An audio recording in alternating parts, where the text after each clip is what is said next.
Hi, good morning. I'm Luke Reynolds with the Irrigation Association. Excited to be here with Dan Keppen, Executive Director of the Family Farm Alliance. We're here on the show floor once again, just wrapped up our general session panel about collaboration between urban and ag water interests. And of course, Dan, you're in the agricultural sector. So we'd love to know some of the ways of how growers are really working in order to ensure the wise use of water on their farms and ranches. So tell us a little bit about some of those ways. Sure. Well, I mean, when the Western irrigated agriculture first kind of started up at the beginning of the last century in this country, a lot of the irrigation was flood irrigation.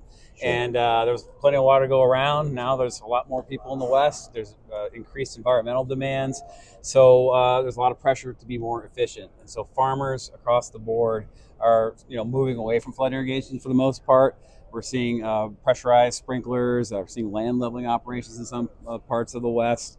And in fact, I think some of the work that's being done in parts of the West, like the San Joaquin Valley, for example, is not only revolutionary in this country, it's revolutionary worldwide. Yeah. I have a board member who actually has irrigation experts from Israel coming to check out his operations, Wow. see what he's doing with pressurized sprinklers. So pretty exciting. And farmers and ranchers is all about the bottom line and providing safe food, and a lot of times the more efficient their water use is, the lower their input costs are. And Dan, you mentioned on during the panel that ag is often perceived as using 70 to 80% of the water, which is true, is what you said. But why is that perception maybe a little bit not accurate? Yeah, well, so it takes water to grow food, and really, I think you said it. Yeah, it takes water to grow food. So oftentimes our farmers are sort of maligned for growing crops in the desert that people think shouldn't be grown there, and always talking about this 80% of all water in the West is going to ag. That's something that goes all the way back to the Cadillac Desert,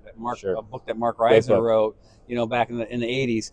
So it's not really the case, and really when people use that term, they need to understand that it's not the farmers that are just like guzzling up this water on property. Oftentimes they're very efficiently using that water, Sure. creating environmental benefits, and ultimately the food and fiber they grow is going elsewhere. It's going to the cities where it's consumed by the cities. So we like to say it's the people in the cities that are eating our water. Very well said. Well, thanks so much, Dan, for being here, and thanks for being a part of the Irrigation Show. Yeah, it was my honor, my pleasure. Thanks.